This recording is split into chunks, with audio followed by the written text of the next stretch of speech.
డబ్బు, అనారోగ్యం, ఉద్యోగం, వ్యాపారం అప్పులతో బాధపడుతున్నారా? వెంటనే జేకేఆర్ గురువు గారికి కాల్ చేసి అపాయింట్మెంట్ తీసుకోండి. నమస్తే, నేను మీ అడ్వకేట్ సంగీత. గత కొన్ని రోజుల నుంచి ధర్మస్థలలో ఏం జరుగుతుంది అనేది చాలా మందికి అంతు చిక్కని ప్రశ్నగా మిగిలిపోయింది. అసలు ధర్మస్థలలో ఏం జరిగింది అనేది ఎంత మందికి ఎన్ని రకాల అనుమానాలు వ్యక్తమవుతున్నా కూడా దానికి సంబంధించి ఒక క్లారిటీ అనేది ఇప్పటి వరకు కూడా ఎక్కడా కూడా మనకి ఒక చిన్న సోర్స్ కూడా దొరకడం లేదు. అంటే దీనికి సంబంధించి కూడా అన్ని వాళ్ళు కేసులు ఫైల్ చేయడం జరిగింది. అలాగే ఎవరైతే ఒక నల్లటి ముసుగు వేసుకున్న ఒక 48 సంవత్సరాల వ్యక్తి కూడా వచ్చేసి నేను పలానా ప్లేసులలో కూడా 100కు పైగా శవాలను పాతిపెట్టడం జరిగింది.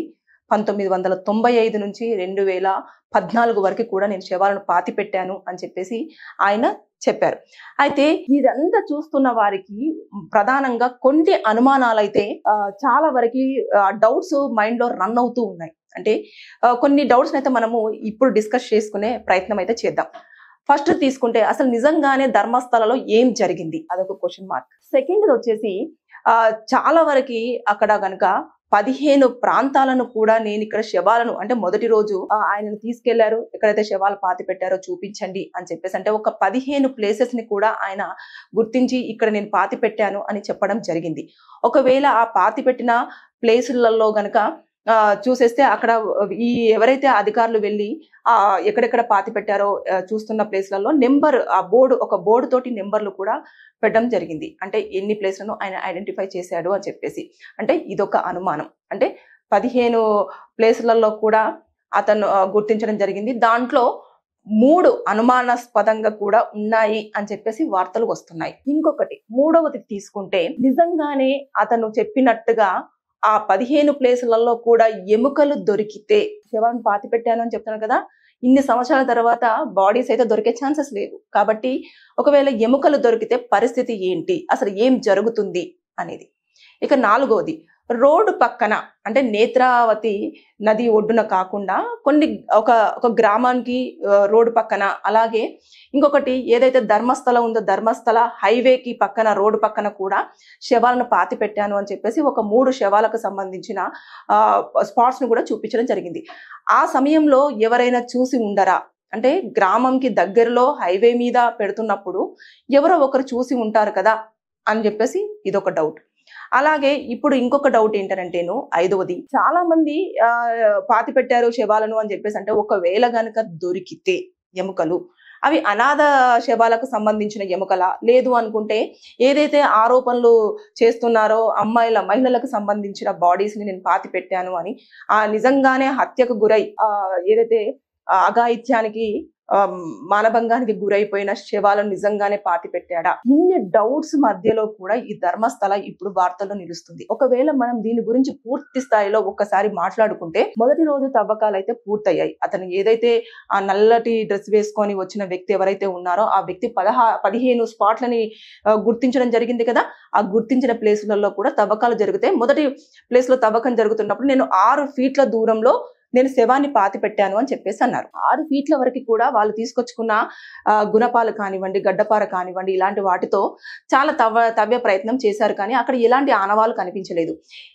ఇంకా కొంచెం లోపలికి వెళ్దాము అంటే చాలా ఇయర్స్ అయిపోయింది కాబట్టి ఇంకా లోపలికి వెళ్దాము అని చెప్పేసి అన్నట్టుగా ఏదైతే జేసీబీని తీసుకొచ్చేసి ఇంకా లోపలికి 12 అడుగుల లోపలికి కూడా తవ్వడం జరిగింది. అప్పటికి కూడా ఎలాంటి ఆనవాళ్ళు అయితే కనిపించలేదు. అలా తవ్వుతూ ఉంటే మొదటి రోజు తవ్విన 15 స్పాట్లలో కూడా ఒక 3 అనుమానాస్పదంగా ఏదైతే ధర్మస్థల హైవే ఉందో 13, 14, 15 ఆ ప్లేసులలో మాత్రం కొంచెం అనుమానాస్పదంగా ఉంది అని చెప్పేసి అంటారు. కానీ అక్కడ ఇప్పటి వరకు కూడా ఆనవాళ్ళు దొరికాయి అన్న సమాచారం అయితే ఇప్పటి వరకు మన దగ్గరికి రాలేదు. సో ఇక్కడ చూసుకుంటే ఆ వ్యక్తి నిజంగానే ఆరోపించినవి కరెక్టేనా రాంగా అన్న అనుమానాలు అయితే చాలా వరకు ఎక్కువగా రేకెత్తుతున్నాయి.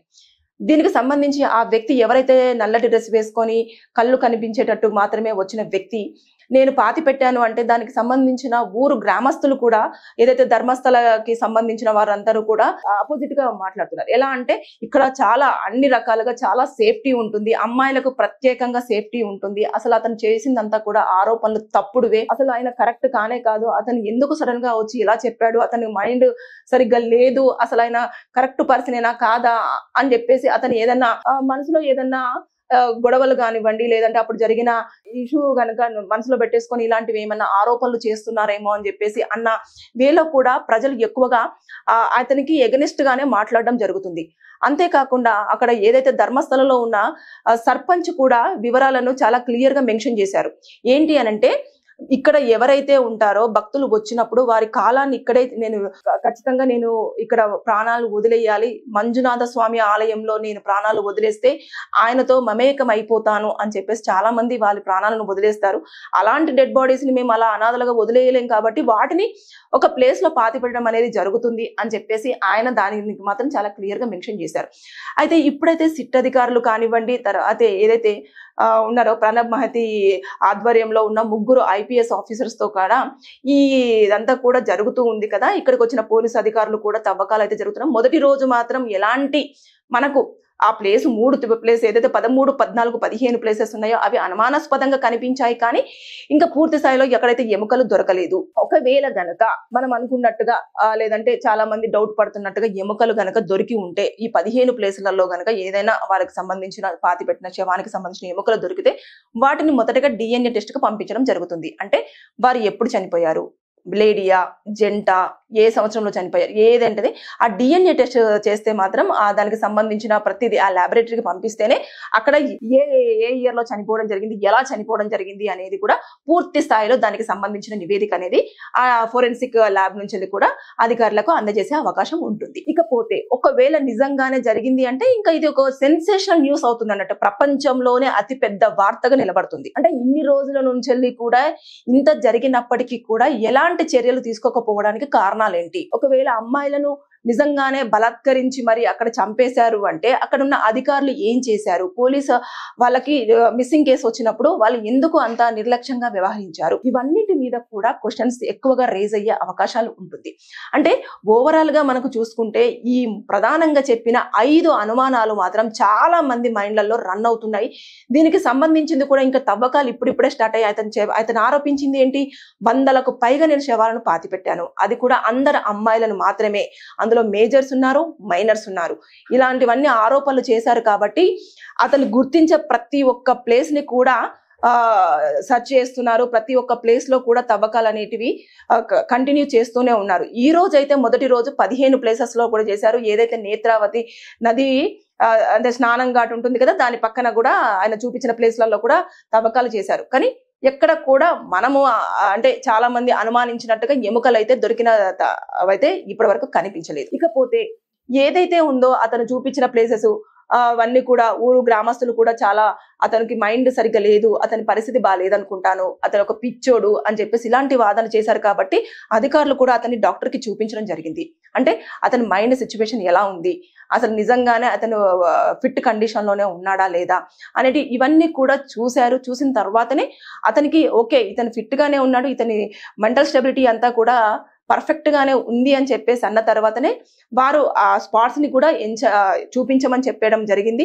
ఇలా తవ్వకాలు అయితే ఈ రోజు మొదటి రోజు పూర్తి చేసుకున్నారు. కానీ ఇది కంటిన్యూ అవుతూనే ఉంటుంది. ఇంకా కొన్ని రోజుల తర్వాత మనకు ఏమి దొరకకపోతే మాత్రం అతని మీద చాలా పెద్ద కేసు ఫైల్ అయ్యే ఛాన్సెస్ ఉంటుంది. అంటే ఒక పరువుని తీసేలాగా అంటే డిఫర్మేషన్ కేసు ఎక్కువగా వేసే ఛాన్సెస్ ఉంటుంది. దాంతో పాటు ఫైన్ కూడా వేస్తారు. రీజన్ ఏంటంటే ఎన్నో ఏళ్ల చరిత్ర కలిగిన ఒక మంజునాథ స్వామి ఆలయం, అంటే హిందువులకు సంబంధించి ఎంతో మంది దాన్ని పుణ్యక్షేత్రంగా భావించేసి అక్కడికి వచ్చేసి వారందరూ కూడా ఆ దేవుణ్ణి ఉంటూ ఉంటారు. కాబట్టి హిందువుల మనోభావాలను దెబ్బతీసే విధంగా అతను ఒక ఆరోపణ చేశారు. అంటే ఇక్కడ నేను శవాలను పాతిపెట్టాను, అది కూడా అమ్మాయిలను అత్యాచారం చేసిన అమ్మాయిలనే పాతిపెట్టడం జరిగింది అని. సో దాని గురించి అంత ఎంక్వైరీ చేసిన తర్వాత అతను ఎందుకు అలా చేశారు, అతన్ని ఎవరైనా చేపించారా, ఇవన్నీ కూడా బయటికి వచ్చే అవకాశాలు ఉంటాయి ఇలా జరిగితే. ఒకవేళ గనక అక్కడ దొరికి ఉంటే మాత్రం ఆ టెస్ట్లో చేసేసిన తర్వాత అసలు నిజంగానే అనాథ వాళ్ళకి సంబంధించినవా లేదు అనుకుంటే ఈ మిస్సింగ్ కేసులు ఎవరైతే పెట్టారో వారికి సంబంధించిన వారిని పిలిచి ఆ DNA టెస్ట్ చేసి వారిగా గుర్తిస్తే నిజంగానే అసలు వాళ్ళు ఇక్కడికి ఎందుకు రావడం జరిగింది, ఎలా మిస్ అయ్యారు అనేది కూడా వారి బ్యాక్ ఎండ్ లో జరిగిన ఇన్ఫర్మేషన్ అంతా కూడా తీసుకొని అసలు ఏం జరిగింది అనేది పూర్వాపరాలు పూర్తి స్థాయిలో కూడా ఎంక్వైరీ అనేది జరుగుతుంది. సో మొదటి రోజు పూర్తిగా తవ్వకాలు జరిగిన సందర్భంలో అయితే ఇప్పటి వరకు ఎముకలు అయితే దొరకలేదు. అనుమానాస్పదంగా ప్లేసెస్ మాత్రమే గుర్తించడం జరిగింది. సో ఇంకా చాలా శవాలను పాతి పెట్టాను అన్నారు కాబట్టి అధికారులు ఇంకా దానిపైన కూడా దృష్టి సారిస్తున్నారు. ఎందుకంటే కోర్టుకి నివేదికను సమర్పించాలి కాబట్టి అధికారులు కూడా చాలా క్షుణ్ణంగా ప్రతిదీ కూడా చాలా కాన్సన్ట్రేషన్ గా చాలా ఇదిగా కూడా ఈ కేసుని టేకప్ చేస్తూ ఉన్నారు. కాబట్టి ఇంకా ఫర్దర్ గా ఏమవుతుందనేది మనం కూడా వేచి చూడాల్సిందే. చాలా మందికి డౌట్స్ రేజ్ అవుతున్నాయి, కానీ ఆ డౌట్స్ కన్నింటికి కూడా త్వరలోనే పులి స్టాప్ పడే అవకాశాలు కనిపిస్తున్నాయని నేను అనుకుంటున్నాను. Thank you.